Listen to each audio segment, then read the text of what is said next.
बताया हूं कि डिफरेंशिएशन और इंटीग्रेशन, इंटीग्रेशन एंड डिफरेंशिएशन का फॉर्मूला सिर्फ याद रखना है कि फॉर्मूला ये होता है, उसका डेरिवेशन 12th में ही हम पढ़ते हैं, 12th के मैथमेटिक्स में हम पढ़ते हैं, हम डिराइव नहीं करते हैं यहाँ पर फॉर्मूले को। सर आपका वॉइस क्लियर नहीं आ रहा है। सर आपका वॉइस क्लियर नहीं आ रहा है। यस हाँ सर, सर। करेक्ट हो गया। 1 मिनट।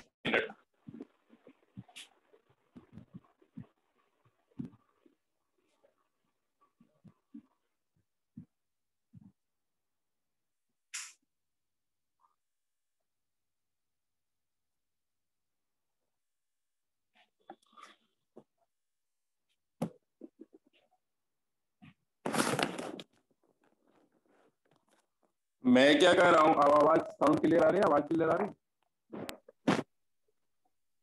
सर अभी भी थोड़ा थोड़ा क्रैक हो रहा है। क्रैक हो रहा है। मैं क्या कह रहा हूँ कि जो कांस्टेंट है उसके मींस जो डिफरेंशिएशन है उसके फॉर्मूले को बस याद रखना है, ठीक है ना, क्योंकि ये फिजिक्स नहीं है, मैथमेटिक्स है, और मैथमेटिक्स के फॉर्मूले हम लोग याद रखेंगे। लेकिन हाँ, फिर भी मैं थोड़ा सा एक्सप्लेन करता हूँ। देखो कि डिफरेंशिएशन मीन्स होता है डिफरेंस, डिफरेंशिएशन मीन्स डिफरेंस।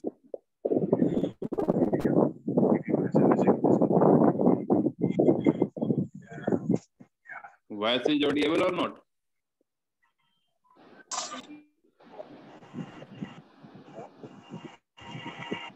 आवाज क्लियर नहीं आ रही है? आ रही है सर। कौन है अनम्यूट किए?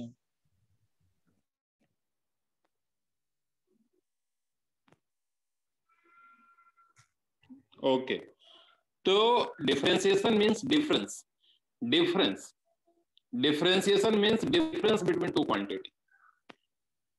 तो अगर कोई क्वांटिटी कांस्टेंट है,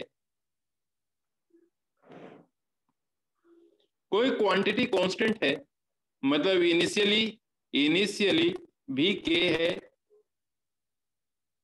और फाइनल में भी वो के है, तो इन दोनों का डिफरेंस क्या होगा? जीरो ही होगा ना। Differentiation means difference. तो अगर कोई क्वांटिटी कांस्टेंट है तो उसका डिफरेंस होगा क्या? जीरो। क्लियर है? Yes sir. यस हाँ, और सर। इसका प्रूफ भी है, इसका प्रूफ भी है, लेकिन उसके लिए 12th क्लास के मैथमेटिक्स और भी ज्यादा कुछ चीजें पता होनी चाहिए, और वो हमारे लिए अननेसेसरी है अभी 11th क्लास के लिए। अगर 12th में होते तो मैं प्रूफ कर देता, लेकिन अभी 11th क्लास वाले को बहुत सारी चीजें जो हम नहीं जानते हैं तो प्रॉब्लम होगी, क्योंकि उसमें नाम सुना होगा अगर तो लिमिट की यूज आएगी, फंक्शन का यूज आएगा, तो बहुत सारी चीजों का यूज आएगा जो हम लोग नहीं अभी जानते हैं। इसलिए मैथमेटिक्स में हम कभी भी फॉर्मूला लिखेंगे तो बस उसको याद रखना है। हाँ, फिजिक्स में अगर कोई डाउट हो रहा हो तो जरूर पूछना है, लेकिन मैथमेटिक्स के फॉर्मूले को सिर्फ याद रखना है, क्योंकि मैथमेटिक्स पूरे फिजिक्स में कंप्लीट मैथमेटिक्स का 80% यूज आएगा। तो हम लोग अगर मैथमेटिक्स फिजिक्स के क्लास में कंप्लीट मैथमेटिक्स चलना शुरू हो जाएगा, इसीलिए सिर्फ फॉर्मूला याद रखना है। ओके? Yes sir. तो अब लास्ट लाइन क्या था, प्रीवियस क्लास का लास्ट लाइन क्या था?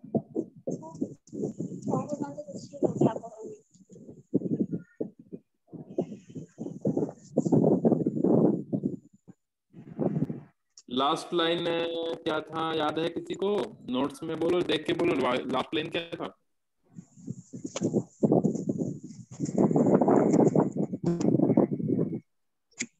बोलो, लास्ट लाइन क्या था? Sir, speed in very short time interval is known as instantaneous speed, v equal to ds by dt.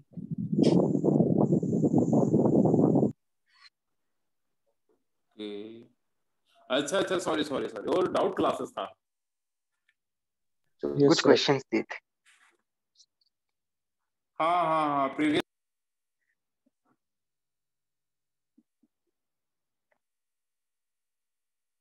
Okay लिखेंगे the rate of change of velocity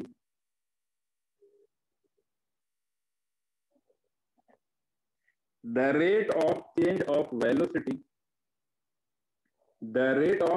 velocity is known as acceleration. The rate of change of velocity is known as acceleration. Acceleration को small ए से represent करते हैं, bracket में small ए भी रखेंगे. The rate of change of velocity is known as acceleration. The rate of change of velocity is known as acceleration. Okay, the rate of change of velocity is known as acceleration. हमने बोला कि the rate of change of velocity is known as acceleration. Okay, लिखेंगे next point. Second point. If initial velocity of a body, if initial velocity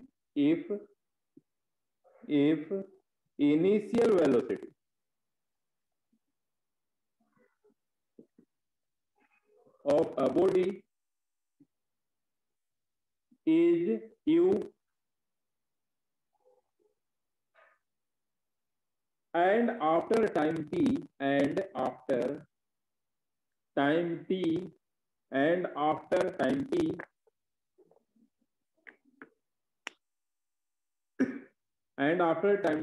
velocity become v, and after time t velocity become v, then acceleration equal to v minus u by t. v minus u क्या है? Rate of change, sorry, v minus u क्या है? Change in velocity. Initially u था, after some time v हो गया. Initially u था, after some time v हो गया. तो चेंज इन वेलोसिटी क्या होगा? v minus u. ठीक है, अभी तुम्हारे पास 100 रुपीज है, फिर 1000 हो गए,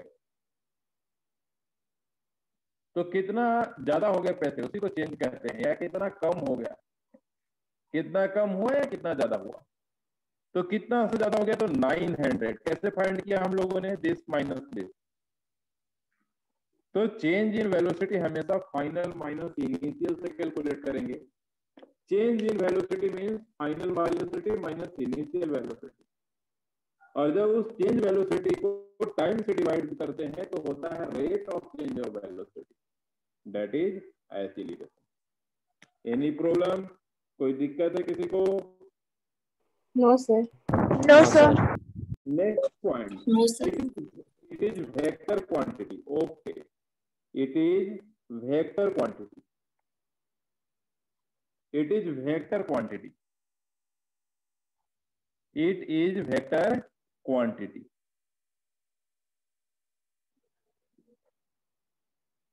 Next, ऐसा unit of acceleration is meter upon second square.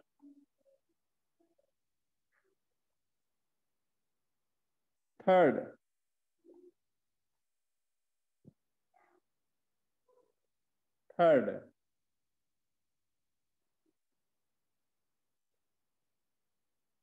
negative value of acceleration.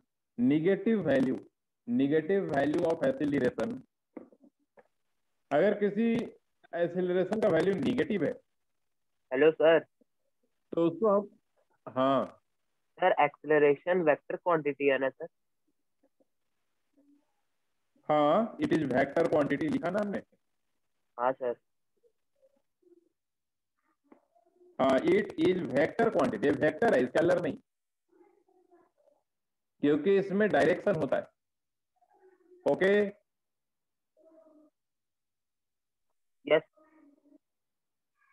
Next, ऐसा unit of acceleration is metre upon second square. Next, negative value of acceleration, negative value of acceleration, negative value of acceleration is known as deceleration, deceleration। Sir retardation भी बोलते हैं ना sir? हाँ retardation. हाँ retardation भी कहते हैं।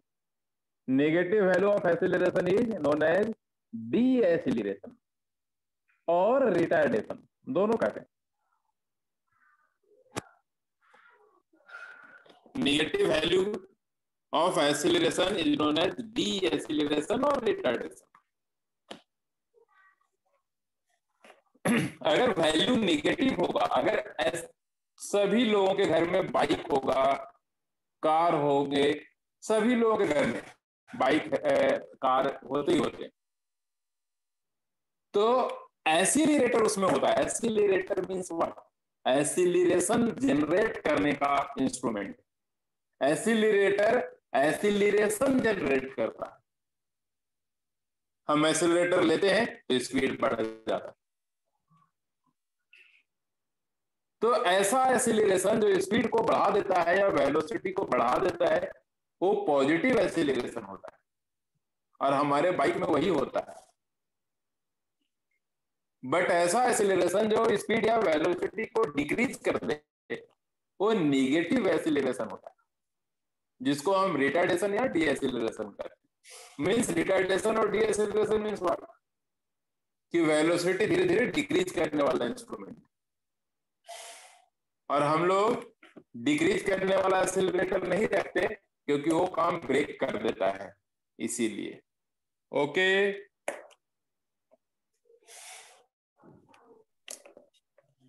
तो अभी तक क्लियर है सभी लोगों को? Yes sir. Next point, average acceleration. Average acceleration, average acceleration, average acceleration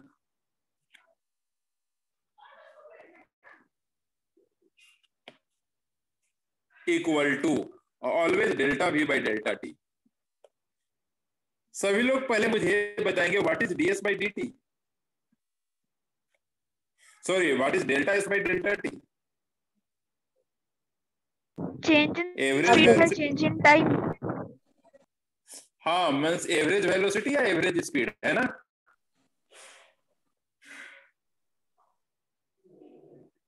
delta हमेशा एवरेज डिनोट करता है, डेल्टा हमेशा एवरेज डिनोट करता है, delta.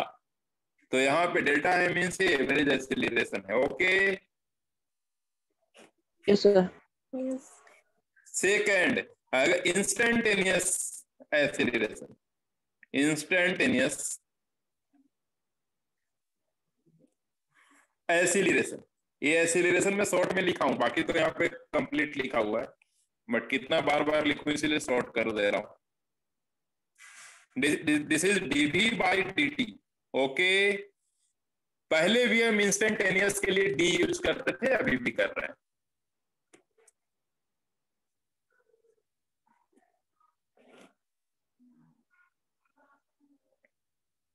Next, third point, instantaneous acceleration क्या है? dv by dt। क्या सेम क्वांटिटी से मल्टीप्लाई और डिवाइड कर सकते हैं? सेम क्वांटिटी से।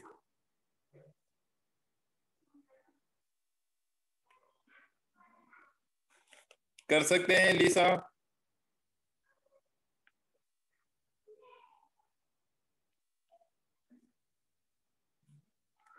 बोलो सिद्धार्थ, कर सकते हैं हम सेम क्वांटिटी से मल्टीप्लाई डिवाइड?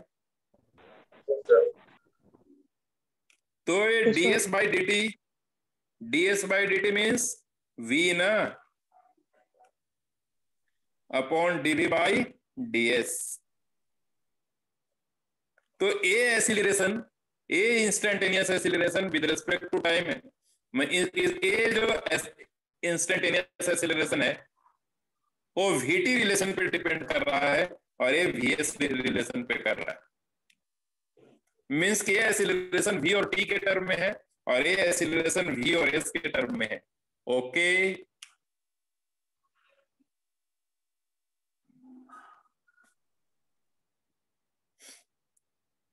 नेक्स्ट, सभी लोग मुझे बताएंगे, सभी लोग इस बार बोलेंगे कि dv by dt means what? Differentiation of v with respect to t ना, बोलो। Yes sir. Differentiation of v with respect to t, और ds by dt क्या होता है? v होता है। मीन्स कि हम s को डिफरेंशिएट करते हैं तो क्या मिलता है? वेलोसिटी। और वेलोसिटी को डिफरेंशिएट करते हैं तो क्या मिलता है? एक्सेलरेशन। एक्सीलरेशन। इसका मतलब ये हुआ कि हम डिस्प्लेसमेंट को ही 2 बार डिफरेंशिएट कर दें तो ये मिल जाएगा। दो बार डिफरेंशिएट मीन्स डबल डिफरेंशिएशन, और डबल डिफरेंशिएशन का रिप्रेजेंटेशन ऐसा होता है d2s by dt स्क्वायर, इसको बोलते हैं d2s by dt स्क्वायर। इस कॉन्सेप्ट पे कभी क्वेश्चन करेंगे तो क्लियर हो जाएगा। इस कॉन्सेप्ट पे अभी एक क्वेश्चन करेंगे, d2s by dt square concept पे अभी एक क्वेश्चन करेंगे। पहले तुम लोग इसको नोट करो, ये सारे पॉइंट नोट हो चुके हैं 1 to 5।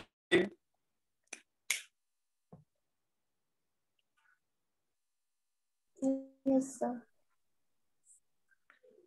ओके, तो एक क्वेश्चन करेंगे तो और क्लियर हो जाएगा।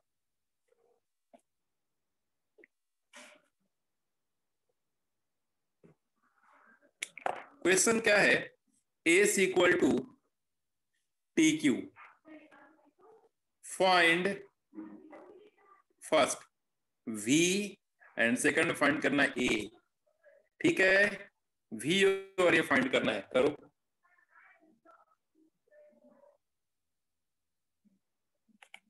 तो फर्स्ट v इक्वल टू क्या है? ds by dt, d dt, और s कितना है? tq, और ये क्या हो जाएगा? 3t square. क्लियर है? Yes sir. मीन्स जो भी हमने दिया है उसको फर्स्ट टाइम डिफरेंशिएट हो चुका है। अब सेकंड में a फाइंड करना, a is dv by dt, means कि जो इस डिफरेंशिएशन आया है, डिफरेंशिएट होके जो आया है उसको वापस डिफरेंशिएट करेंगे, मीन्स डबल डिफरेंशिएट हो रहा है।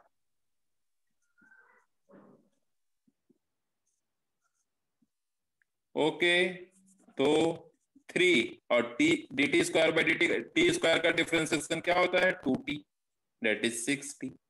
तो ये आ गया एक्सीलरेशन। क्लियर हुआ? Yes sir. मतलब हमने क्या किया? s को ही 2 बार डिफरेंशिएट किया ना एक्सीलरेशन फाइंड करने के लिए। Yes sir. Yes sir. इसीलिए हमने फाइनल फॉर्मूला क्या लिखा है a के लिए? d2s by dt square, means इसका मतलब होता है double differentiation of s। d2s means double differentiation of s with respect to time. d2s by dt square का मतलब double differentiation of s with respect to time. Okay, तो ये clear हुआ concept? Last fifth वाला concept clear हुआ सबको? Yes sir. Okay okay.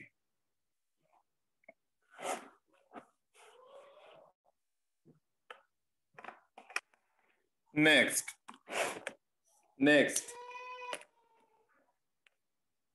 सब find v, sorry, if v equal to 4tq या 2tq plus 3t। First find a। सभी लोग फाइंड करेंगे इसको जल्दी से, सिंपल है। और आंसर भी बताएंगे।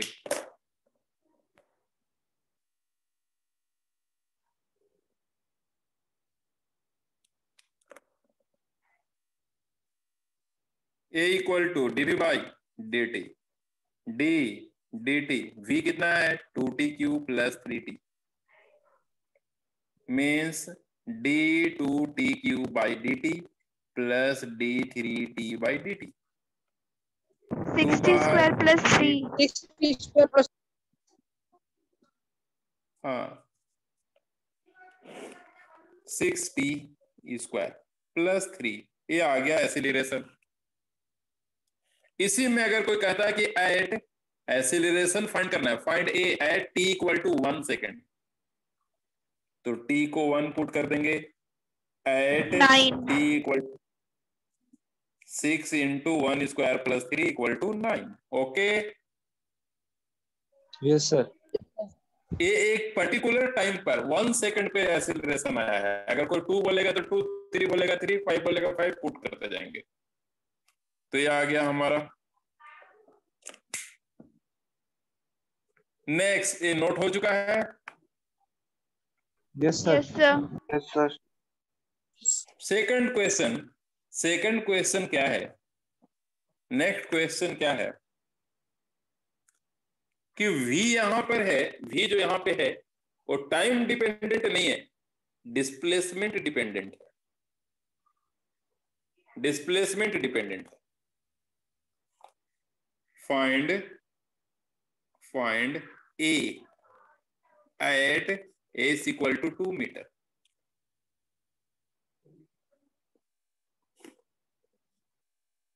ठीक है, find a at s equal to 2 metre. जब v टाइम डिपेंडेंट था तो फाइंड किया, अब डिस्प्लेसमेंट डिपेंडेंट है तो कैसे करेंगे? तो a क्या होता है? v dv बाई,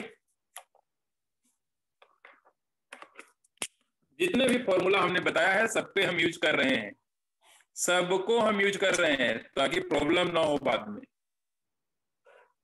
v, अब s डिपेंडेंट है, वेलोसिटी s डिपेंडेंट है, तो एक्सेलरेशन फाइंड करना है तो यही फॉर्मूला हम यूज करेंगे। और ये करेंगे तो क्या होगा, v कितना है 2s square. Okay, then d by D S, और यहाँ v को क्या पुट करेंगे 2s स्क्वायर, मीन्स एक v यहाँ और एक v यहाँ, दोनों पुट करने होंगे। तो 2s स्क्वायर इनटू ये 2 बाहर आ जाएगा, ds स्क्वायर बाई ds। तो क्या हो जाएगा, ये 2s स्क्वायर तो ठीक है और ये 2 भी ठीक है, और ये ds square by ds is 2s। Okay, जब dt square by dt 2t होता है तो t की जगह पर अगर s है तो 2s हो जाएगा। तो ये कितना हो जाएगा 8s cube. Any problem? No sir. तो एक eight s equal to 2 metre, ए कितना 64। 8। ओके, ऐसा हो जाएगा 64 मीटर पर सेकंड, क्योंकि 2 टू द पावर क्यूब है ना, तो ये भी 8 इंटू 8 64। Okay, yes sir. तो जितने भी 1 to 5 फॉर्मूले हमने लिखे हैं सब क्लियर हुआ सभी को? Yes sir. ओके, और भी क्लियर होंगे, और भी वापस इसको यूज करेंगे, बहुत सारे क्वेश्चन में भी यूज करेंगे। ओके, असाइनमेंट हमने भेजा है तो सभी लोगों ने असाइनमेंट ट्राई किया? Yes sir. ओके, तो Yes, अभी sir. तो हम लोग पढ़ रहे हैं, चैप्टर रनिंग में है। अब ज्यादा न्यूमेरिकल के पॉइंट हैं। अभी तक हम बेसिक पढ़ रहे थे, अब हम न्यूमेरिकल के पॉइंट की तरफ बढ़ चुके हैं। ओके, जैसे जैसे और पढ़ेंगे और न्यूमेरिकल के पॉइंट ज्यादा मिलते जाएंगे, क्योंकि नेक्स्ट हमारा जो टॉपिक है लिखेंगे, पॉइंट बनाकर लिखेंगे। There are 3 equations of motion There are three equations of motion.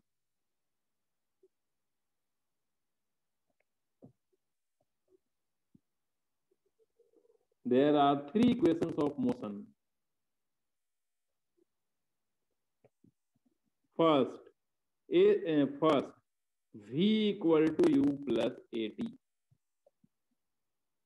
Second, S equal to UT plus half AT square.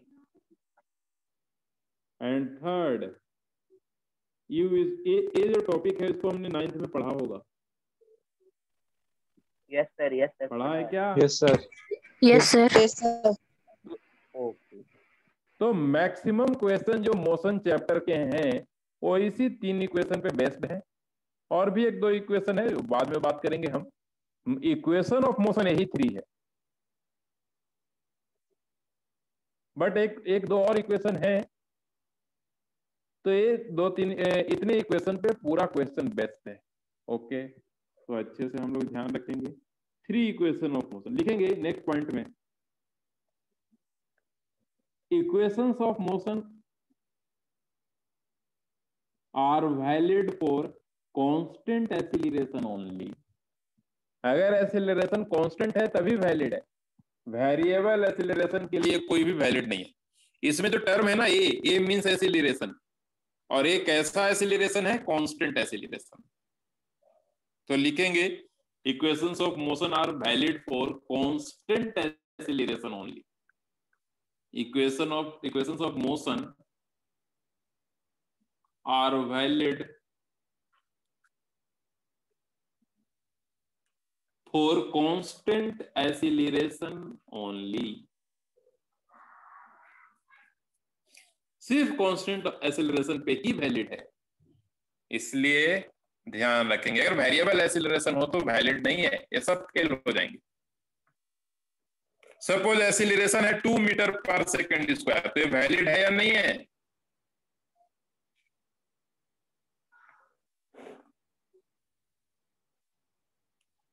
Valid है क्या? Yes sir. और अगर 2t है तो तब वैलिड नहीं है, क्योंकि यहाँ पर वेरिएबल आ गया क्यों? है सर. क्योंकि वेरिएबल आ गया. एक्सीलरेशन टाइम डिपेंडेंट हो गया. हाँ, वेरिएबल आ गया. Time is variable, T is variable. So यहाँ पर ये एक्सीलरेशन वेरिएबल हो गया. यहाँ पर क्या है? टाइम 1 रखो, 2 रखो, 3, 4, 5, 6 कुछ भी टाइम होगा, एक्सीलरेशन 2 ही होगा. और यहाँ पर क्या है कि 1 सेकंड के लिए 2 सेकंड के लिए 4, 3 सेकंड के लिए 6, मतलब एक्सीलरेशन चेंज हो रहा है. इट मींस कि इस एक्सीलरेशन के लिए वैलिड नहीं है. ओके, अब इस इक्वेशन ऑफ मोशन को हम प्रूफ भी करते हैं 2 मेथड से. First graphical, second integration. ये दोनों मेथड इंपॉर्टेंट है नीट और आईआईटी के लिए. नीट और आईआईटी में इन दोनों मेथड से क्वेश्चन आते हैं. ओके, इन दोनों मेथड से नीट में और आईआईटी में क्वेश्चन आते हैं. लेकिन हमको प्रूफ पढ़ने के पहले कुछ इंपॉर्टेंट पॉइंट पढ़ने होंगे. तो लिखेंगे, ये हेडिंग है, heading important concept. Important concept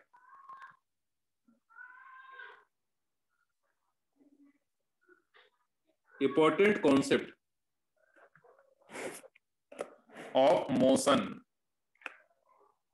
ये इंपॉर्टेंट कॉन्सेप्ट है, बहुत काम आएगा. और हो सकता है कि फिजिक्स के बहुत सारे टॉपिक में ये यूज आता है.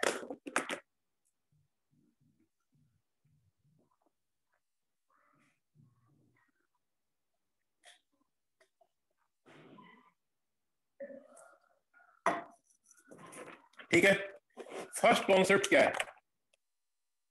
फर्स्ट कॉन्सेप्ट क्या है मैं बता रहा हूं. फर्स्ट कॉन्सेप्ट क्या है कि अगर डिस्प्लेसमेंट को डिफरेंशिएट किया तो वेलोसिटी, और वेलोसिटी को डिफरेंशिएट किया तो एक्सीलरेशन मिलेंगे। क्या ऐसा हम जानते हैं ऑलरेडी?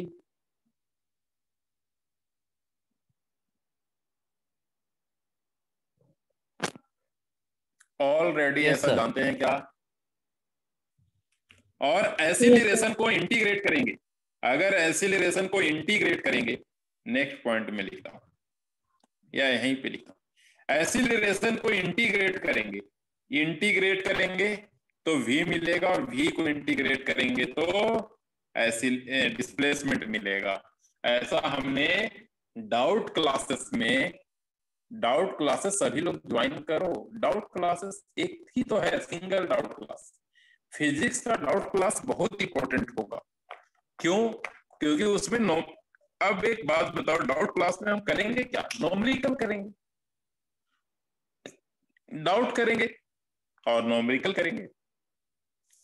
अब बच्चों के डाउट क्या होते हैं, हाफ एन आवर में फिनिश हो जाते हैं। तो बचे हाफ एन आवर में हम क्या करेंगे? तो हम कुछ इंपॉर्टेंट नॉमरिकल करेंगे, और वो नॉमरिकल तुम्हें नॉमरिकल करने में बहुत हेल्प करेगा।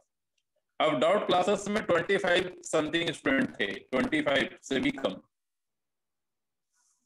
तो सभी लोग अब नेक्स्ट डाउट क्लास से ज्वाइन करना, क्योंकि डाउट क्लास में हम नॉमरिकल करने के टेक्निक ही तो बताते हैं।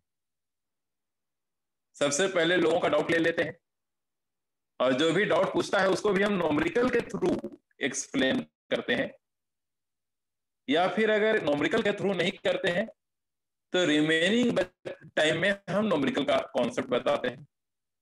तो इसीलिए सभी लोगों को ज्वाइन करना है doubt class. Previous doubt class उतना ज्यादा ही हमने कुछ ज्यादा नहीं किया, क्योंकि देख लिया था बच्चे बहुत कम हैं। बट इस नेक्स्ट डाउट क्लास में सबको ज्वाइन करना है। थोड़ा सा कष्ट है, देखो नॉमरिकल आना चाहिए। अगर नॉमरिकल नहीं आ रहा है तो फिजिक्स पढ़ने से फायदा नहीं, नॉमरिकल नहीं आ रहा है तो केमिस्ट्री पढ़ने से भी फायदा नहीं, ठीक है, मैथमेटिक्स पढ़ने से भी फायदा नहीं। अगर हम क्वेश्चन नहीं कर पा रहे हैं तो थ्योरी पढ़ने से क्या फायदा? AK-47 है, हम चलाना नहीं जानते तो हम अपने आप को सेफ कैसे कर पाएंगे? तो नॉमरिकल का मतलब ये होता है, नॉमरिकल आ रहा है इसका मतलब ये होता है कि हम थ्योरी यूज कर पा रहे हैं। अदरवाइज हम सिर्फ थ्योरी जानते हैं, यूज नहीं कर पाते, तो फायदा नहीं है उस थ्योरी का। यूज ही नहीं कर पाते तो क्या हमें वो IIT करा देगा, नीट करा देगा, बोर्ड में अच्छे मार्क्स ले आएगा? नहीं। बोर्ड में आप जानते हो, बोर्ड में स्किल बेस्ड क्वेश्चन बहुत आने हैं। स्किल बेस्ड, तुम्हारे टाइम में भी स्किल बेस्ड मीन्स कि रटा रटाया क्वेश्चन जैसे पहले आता था वो अब नहीं आने वाला है उतना ज्यादा, बहुत कम आएंगे वैसे क्वेश्चन रटे रटाए। अब स्किल बेस्ड क्वेश्चन आएंगे। तो इसी साल से था, लेकिन अभी बोर्ड हुआ नहीं है, बट इसी साल से फॉर्मेट चेंज हुआ था कि स्किल बेस्ड। तो स्किल बेस्ड क्वेश्चन करने के लिए सब्जेक्ट पे अच्छी पकड़ होनी चाहिए। पहले था कि बहुत ज्यादा लिखना पड़ता था, अब लिखना नहीं है, ज्यादा समझना ज्यादा है। तो देखो इस कॉन्सेप्ट को हम वापस रिपीट कर देते हैं। ए को डिफरेंशिएट करके v और v को डिफरेंशिएट करके a हम फाइंड करते हैं। ये तो अभी भी किया था, लेकिन a को इंटीग्रेट करके v और v को इंटीग्रेट करके s हमने डाउट क्लासेस में बताया था। एक क्वेश्चन और दे देता हूं कि जो लोग ऑप्शन थे उनको क्लियर हो जाएगा। तो क्वेश्चन क्या है? a equal to, simple question, a equal to t या a इक्वल टू t, हाँ t या 4t या t ही लो, सिर्फ t लो। एक काम करता हूं, a इक्वल टू 4 ले लेता हूं। if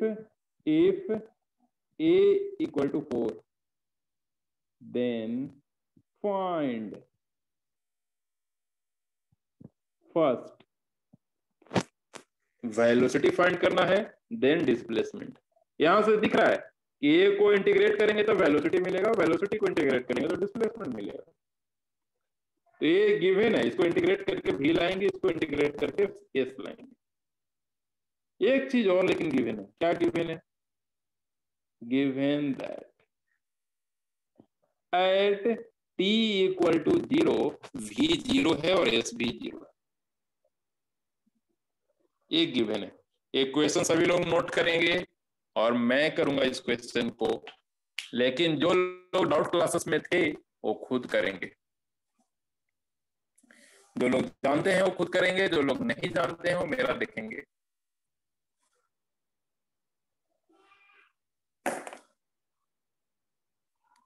क्वेश्चन नोट हो गया?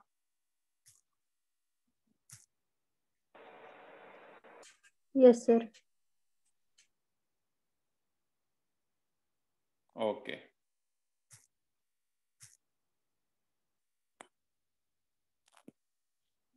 ओके। तो यहां देखेंगे हम लोग, at T equal to 0, v 0 है और s 0, ये गिवन है। ये क्यों गिवन होता है ये हमने बताया था, आज भी बताएंगे। ये क्वेश्चन है। अब मैं क्वेश्चन को सॉल्व करने जा रहा हूं, सभी लोग सीरियसली देखेंगे। फर्स्ट क्या है, v फाइंड करना है। ओके, v फाइंड करना है। तो हम क्या जानते हैं,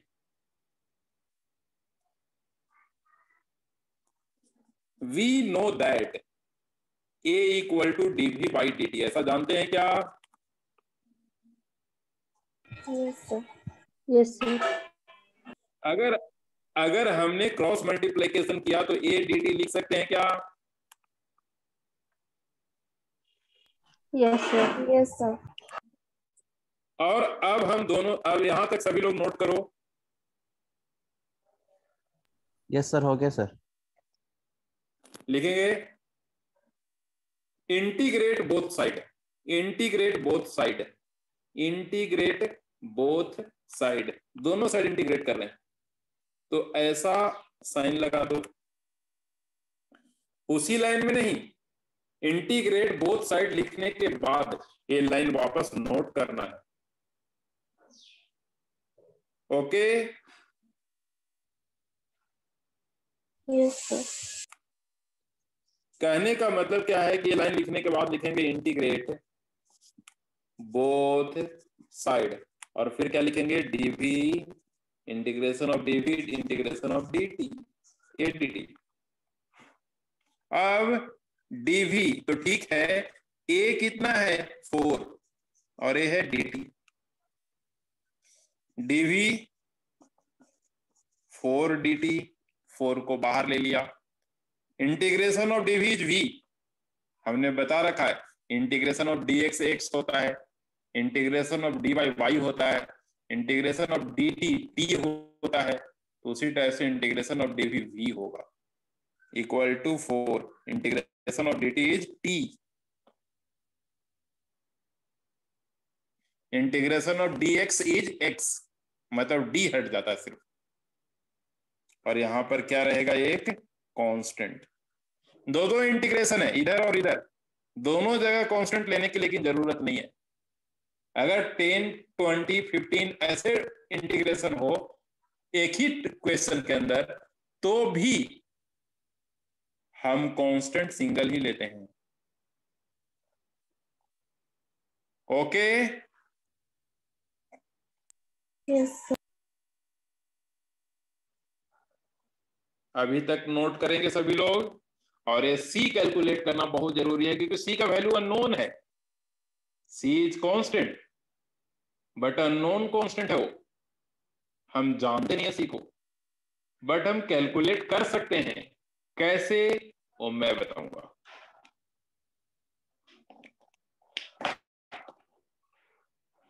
क्या गिवन है, at T equal to 0 v 0 है ना, बोलो।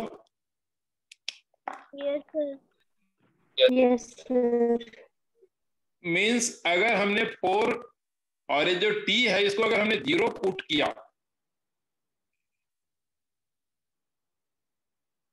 तो v क्या होगा, C is equal to 0. 0। तो यहां से t 0 पर v भी 0 है, तो c भी क्या होगा, So 0. 0 therefore v equal to क्या हो गया, 4t ना। क्योंकि v आया है 40 plus c, 40 plus c, but c 0, therefore v is 40. Okay, Yes, sir. Yes. Okay, v find हो गया, v फाइंड हो गया. मिटा दें इसको.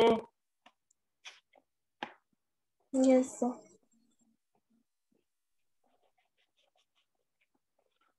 सभी लोग हमेशा नोट करते चलेंगे, और अगर लेट हो रहे हो तो बता देंगे, मैं 2 मिनट रुक जाऊंगा.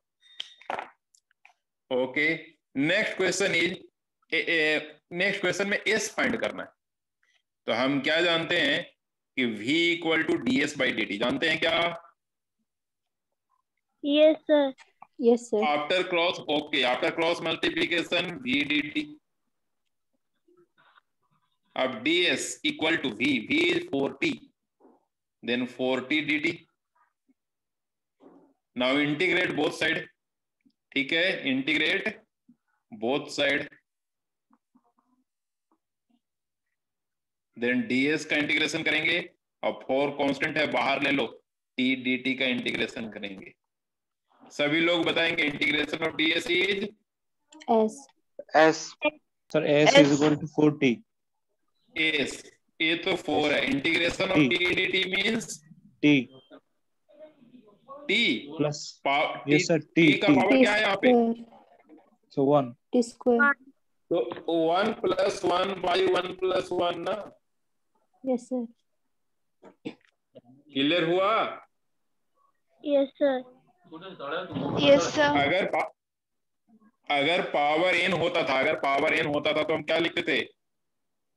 t to the power n plus 1 upon n plus 1. After integration यही बोल लिखते थे ना हम लोग. Yes, sir. अगर पावर 1 है तो 1 plus 1, 1 plus 1 means s equal to, ये 4 है, ये 2 है, देन 2 हो जाएगा, 2 t square plus c. Okay,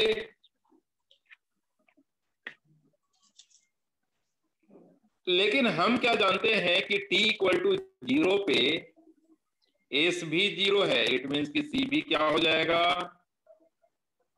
उसके 0. 0. Therefore S is equal to 2. 2t square. Clear हुआ सबको? Yes, sir. बहुत लोग सोच रहे थे इंटीग्रेशन के टाइम में कि c का क्या रोल है, c का क्या रोल है. अब पता चला c का रोल क्या है, कैसे हम c को कैलकुलेट करते हैं. Yes, sir. ये जो किसी भी क्वेश्चन में ये वाला टर्म गिवन होगा, इस टाइप का हो सकता है. t इक्वल टू 0 की जगह t इक्वल टू 1 हो, 2 हो, 3 हो, मतलब ये वैल्यू चेंज हो सकते हैं, लेकिन ऐसा ही दिया हुआ रहेगा. तो हम ऐसे करके c कैलकुलेट कर सकते हैं. Okay, Yes, sir. और ये क्वेश्चन नीट में बहुत बार आ चुके हैं और आगे भी आता रहेगा. तो कॉन्सेप्ट नंबर 1 हमारा क्लियर हो गया. कॉन्सेप्ट नंबर 1, एक बात और मैं बता देता हूं, मैं आज तुम्हें बता रहा हूं, फर्स्ट क्लास में भी हमने बोला था कि मेरे नोट्स पढ़ने के बाद अच्छे से नोट्स को जो रिवीजन करते चलेंगे वो IIT मेंस और नीट का क्वेश्चन इजीली कर पाएंगे. तो तुमको इस बात का प्रूफ के लिए तुम्हें मैं एक टेक्निक बताता हूं. जो मैं अभी बोल रहा हूं इसके प्रूफ करने के लिए तुम एक काम करो, मोशन को अच्छे से रिपीट करो और नीट और IIT में आए हुए क्वेश्चन जो मोशन के हैं उसको सोल्व करने की कोशिश करो. देखना मैक्सिमम तुम लोग खुद करोगे, मैक्सिमम. जो एक भी क्लास नहीं छोड़ा है उसके लिए मैं बोल रहा हूं, क्लास नहीं छोड़ना है. अब बीच में कोई रिमूव हो रहा होगा, लीव कर रहा होगा मीटिंग, तो उसके हम क्या कर सकते हैं? बार बार हम चेक तो नहीं कर सकते. हम यहाँ पे फोकस करें कि हम देखें कि कौन लीव कर रहा है, कौन नहीं कर रहा है. लेकिन जो पंक्चुअल है, जो रेगुलर है, उसके लिए मैं गारंटी देता हूं कि मोशन पढ़ने के बाद मोशन से आए हुए जो नीट के क्वेश्चन है और जो मेंस के क्वेश्चन है खुद करके देखना, या किसी भी स्कूल का जो टेस्ट होता है ना, इसको बोर्ड टेस्ट, बोर्ड के लिए 11th के लिए, वो करके देखना, सब तुम लोग कर पाओगे। एक दो क्वेश्चन छोड़ दे तो अलग बात है, अदरवाइज 80% से ज्यादा कर पाओगे, ये मैं गारंटी देता हूं। फर्स्ट टाइम पढ़ने के बाद ही, तो जब अगर फर्स्ट टाइम पढ़ने के बाद 80% कर रहे हैं तो आगे तो और भी ज्यादा करेंगे। ठीक है, ठीक है, सभी लोग मोशन अच्छे से पढ़ो। और नीट का क्वेश्चन और आईटी का क्वेश्चन नेट पे अवेलेबल है, बोर्ड में बुक में भी अवेलेबल है, चैप्टर वाइज नीट और आईटी के क्वेश्चन के बुक आते हैं, ठीक है, वो अवेलेबल है मार्केट में, तो वो लेके और तुम सोल्व करके चेक कर सकते हो। सेकंड कॉन्सेप्ट क्या है? सेकंड कॉन्सेप्ट है कि जो डिस्प्लेसमेंट होता है, वो होता है एरिया। किसका एरिया? तो वेलोसिटी टाइम ग्राफ का एरिया डिस्प्लेसमेंट होता है। वेलोसिटी टाइम ग्राफ का एरिया डिस्प्लेसमेंट होता है। ठीक है। Concept number 2 is area under velocity time graph is displacement. अगर यहां से पता नहीं चल रहा है तो लिख भी सकते हो कि area under velocity time graph is displacement, और अगर ये स्पीड टाइम होगा तो डिस्टेंस, अगर ये वेलोसिटी टाइम है तो displacement. Area under velocity time graph is displacement. Okay, concept क्या है? Area under velocity time graph is displacement. Area under velocity time graph is displacement. अब इस कॉन्सेप्ट को हम एक्सप्लेन भी करेंगे। कैसे? तो देखो, एक वेलोसिटी टाइम ग्राफ गिवन है, एक वेलोसिटी टाइम ग्राफ ऐसा,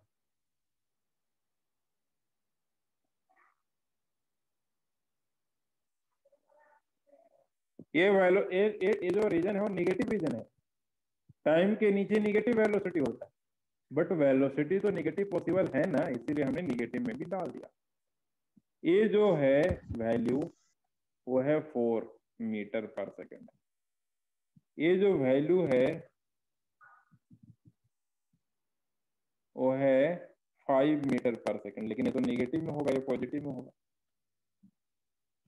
ये जो टाइम है वो 2 है, ये 4 है और ये 3 है, सॉरी 5 है,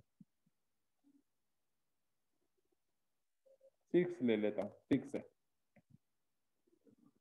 ओके, ये क्वेश्चन है, क्वेश्चन सभी लोग नोट करेंगे और लिखेंगे फाइंड डिस्प्लेसमेंट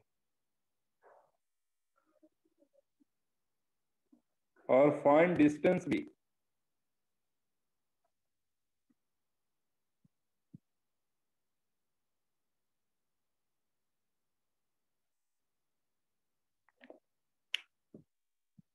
नोट हो गया?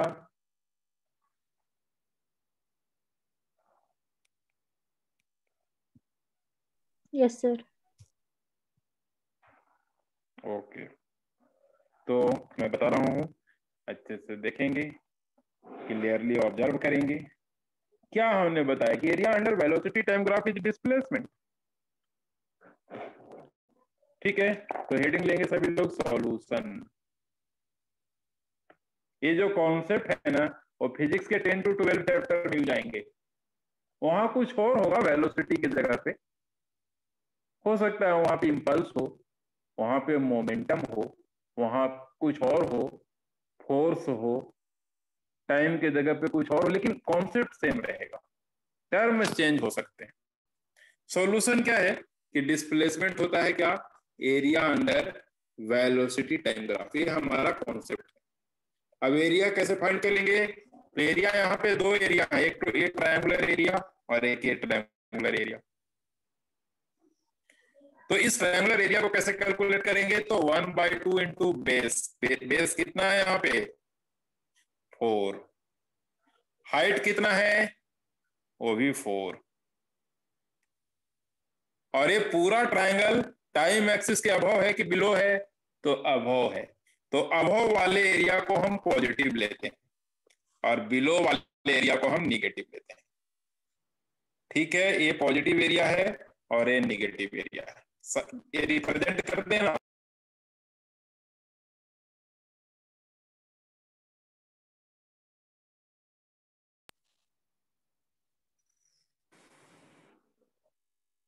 सर कुछ सुना नहीं दे रहे। हाँ, एक मिनट, वो कॉल आ गया था। सुनाई पड़ रहा है अब?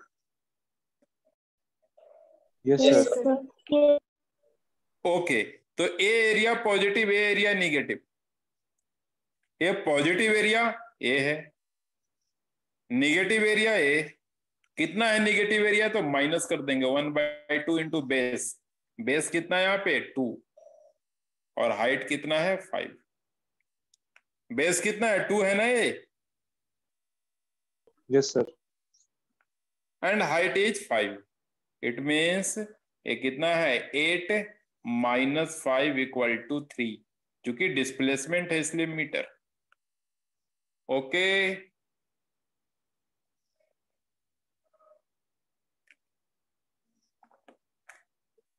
क्लियर है सभी को? Yes sir. सर सर इधर जो Yes, sir. हाइट है वो नेगेटिव में। Below time axis negative area consider करते हैं जब हमको डिस्प्लेसमेंट कैलकुलेट करना है, और above time axis positive. Okay, और ऐसे भी तुम देखोगे तो ये निगेटिव ही आएगा। कैसे, मैं बताता हूं। देखो 1/2 बेस है पॉजिटिव, लेकिन हाइट क्या है इसका? ओके सर मैं वही बोला था -5। हाँ, तो ये -5 के कारण ही माइनस हुआ है। मतलब ये -5 यहां रखो चाहे यहां रखो, बात एक ही है। कोई दिक्कत है क्या? नहीं सर। ओके, तो ये आ गया 3 मीटर। अब बात रहा सेकंड, डिस्टेंस। तो डिस्टेंस में भी सेम हम करेंगे कॉन्सेप्ट, बट एक बात बताता हूं कि डिस्टेंस मिलता है स्पीड टाइम ग्राफ से, और स्पीड कभी निगेटिव नहीं होता। मतलब इसके स्पीड के लिए स्पीड कभी निगेटिव नहीं होता। मतलब ये जो -5 है उसको भी हमको प्लस लेना पड़ता है। इसीलिए 1/2 into 4 into 4 plus 1/2 into 2 into 5 means 13 metre. Simple सी एक बात याद रखो, सिंपल सा एक बात याद रखो कि अगर डिस्टेंस फाइंड करना है तो एरिया चाहे अबव टाइम एक्सिस हो या बिलो, पॉजिटिव लेना है। और अगर डिस्प्लेसमेंट फाइंड करना है तो above area positive, below area negative. Clear हो गया? Yes sir. सर फिर अब से ऐसे बोलिए सर। मैं क्या कह रहा हूं कि अगर डिस्टेंस अगर कैलकुलेट करना है, डिस्टेंस कैलकुलेट करना है तो डिस्टेंस कभी निगेटिव नहीं होता। डिस्टेंस कभी नेगेटिव नहीं होता, इसीलिए डिस्टेंस के लिए अबव टाइम एक्सिस या बिलो टाइम एक्सिस दोनों एरिया को हम पॉजिटिव लेंगे। म्यूट रखेंगे, सभी लोग म्यूट रखेंगे। सर B2 का तो 14 मीटर हुआ। हाँ, सर B2 का तो 14 मीटर हुआ। अगेन नहीं 13 13 हुआ। 13 हुआ। ठीक है 8 ना? + 4 12 + 1। यस सर ठीक है।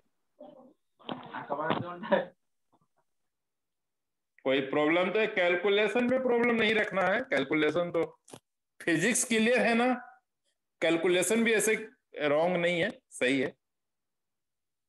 ओके, तो याद क्या रखना है यहाँ पे, मेन चीज सीखना क्या है यहाँ पे कि अगर डिस्टेंस कैलकुलेट करना है तो दोनों एरिया पॉजिटिव, और अगर डिस्प्लेसमेंट कैलकुलेट करना है तो above area positive, below area negative. Okay okay sir. अब एक और क्वेश्चन देता हूं, जो थोड़ा डिफरेंट टाइप का होगा। ठीक है, 1-2 मिनट ज्यादा हो जाए तो घबराना नहीं, बस 1 ही 2 मिनट ज्यादा लूंगा मैं, लेकिन थोड़ा बीच में छोड़ना सही नहीं होता है। एक लाइन ऐसा है, एक लाइन ऐसा है, एक वेलोसिटी टाइम ग्राफ ऐसा है, एक वेलोसिटी टाइम ग्राफ ऐसा है, A4 है और A8 है और A2 है। Velocity time graph previous question में ट्रायंगुलर शेप में था तो एरिया फाइंड कर लिया। अभी वेलोसिटी टाइम ग्राफ सिर्फ एक लाइन है, अब इसका एरिया कैसे फाइंड करेंगे? एक लाइन का एरिया हो सकता है क्या?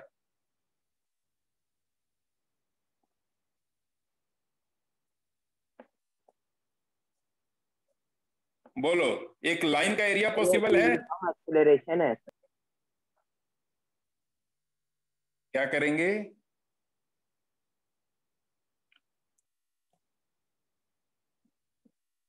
बोलो सभी लोग, बताओ मेरे को कि इसका सर ये एरिया कैसे फाइंड ट्रेपेजियम करेंगे? के हम शेप सर में है ना? ट्रापेजियम है सर ट्रेपेजियम। ट्रापेजियम का शेप है। Yes, sir. तो मैं क्या कह रहा हूं सुनो। सबसे पहले हम एक परपेंडिकुलर ड्रॉ करेंगे, सबसे पहले हम परपेंडिकुलर ड्रॉ करेंगे initial to final, initial and final point से, इनिशियल एंड फाइनल पॉइंट से परपेंडिकुलर ड्रॉ करेंगे टाइम एक्सिस पे।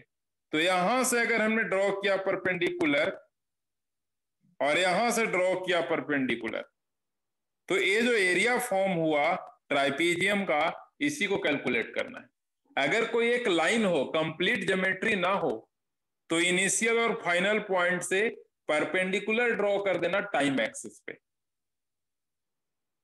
और वो जो एरिया फॉर्म होगा वो दे देगा डिस्प्लेसमेंट।